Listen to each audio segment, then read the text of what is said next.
Do you have an open mind? Can you suspend judgment for a moment? Most people can't. But what if your job depends on it? What if the freedom to hug people depends on it? What if your life depends on it? Here's a new theory. First, consider that we live in a world where everything is toxic. The soil, the water, the air, our food, even our medicines are toxic. Even stress can be toxic. Now imagine that all these toxins are poisonous to us on a cellular level. Imagine that our cells have a defense and respond to this situation. Poisoned genetic material, either RNA or DNA, is packaged up and sent out of the cell in tiny balls of protein. Let's call these balls of genetic material exosomes. Let's imagine that exosomes can act as messages to alert other cells of a particular poison, and so all throughout the body, more and more cells package up the poisoned material and release it.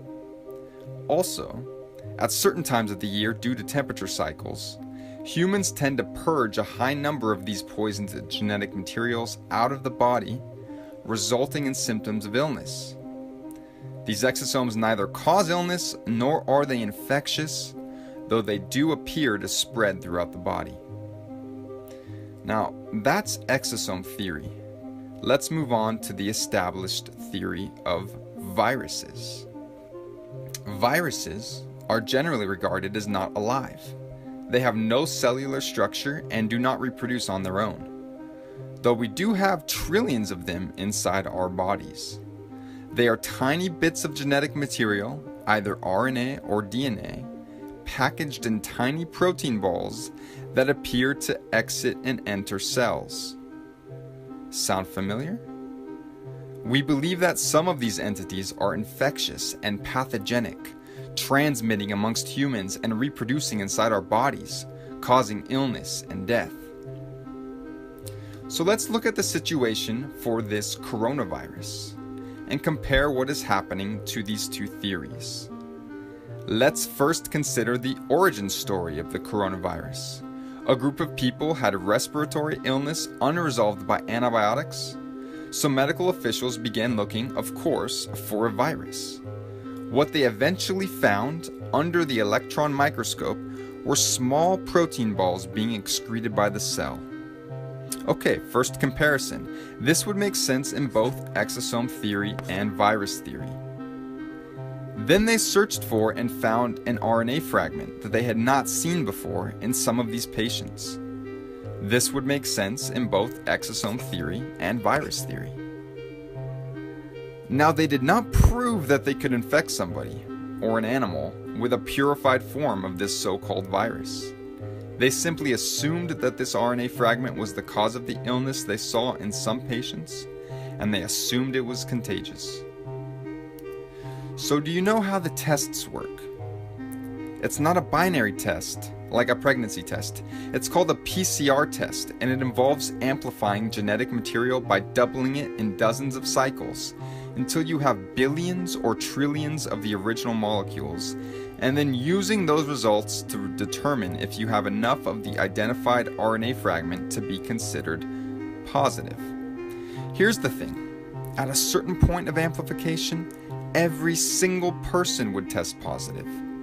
They use an arbitrary cutoff point where they stop doubling the material. That cutoff point is different amongst different tests for COVID-19. In fact, there were 10 different cutoff points amongst the 33 tests approved by the FDA. Seems a little strange, right? You might find it interesting that the Nobel Prize-winning inventor of the test did not believe it should be used to diagnose infectious illness. And perhaps you've heard about some of the problems with the test, such as the high rate of false positives. But in any case, let's say that after 37 times of doubling a specific genetic material they found in your body, they determine that you have enough of the RNA they are looking for to be considered positive. This could make sense in both exosome theory and virus theory. But clearly there are clusters of people getting ill. Look at New York City. It must be a virus. However, if you are being poisoned by something in your environment, it's likely people near you are too. And if we commonly purge these poisons during specific times of the year, many people may have symptoms of illness all at once. This fits either theory. Now, here's where things get interesting. Let's go to the Diamond Princess cruise ship situation. Did you know that people who were bunked together for days had conflicting positive and negative tests? How could one person have this highly infectious illness but not transmit it to somebody bunking with them for days? This would make sense in exosome theory, where the balls of RNA are not contagious, but it would not make sense for virus theory, where the balls of RNA are supposed to be highly infectious. Let's take a look at the first case of transmission in Illinois. A woman traveled to Wuhan, came back, and both she and her chronically ill husband ended up testing positive.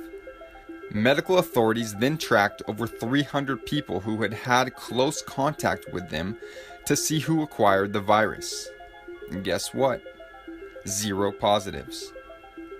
This again would make sense in exosome theory, since exosomes are not contagious.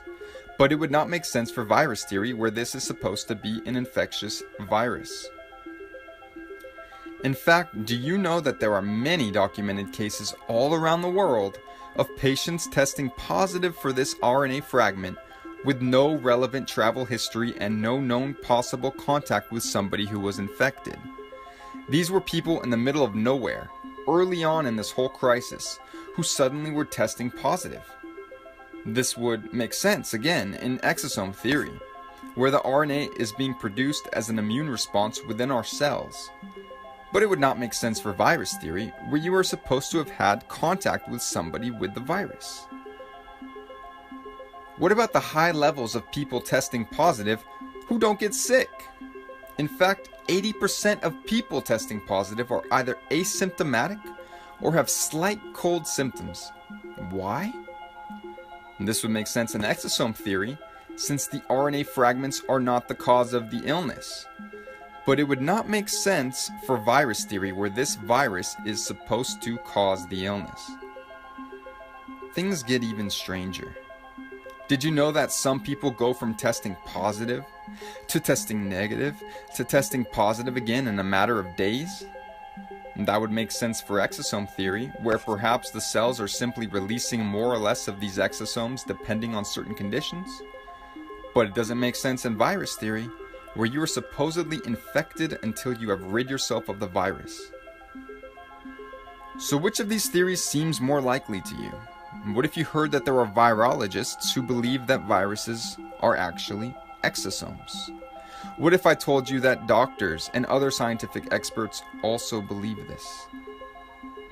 Ultimately, regardless of which theory you believe in at this point, the established infectious virus theory or the emerging theory of exosomes, how confident are you in the PCR test? Are you really interested in having your life hinge on the results you get from this potentially meaningless test? Do you want your loved ones tested? Do you want to be tested? Or shall we perhaps refuse the test?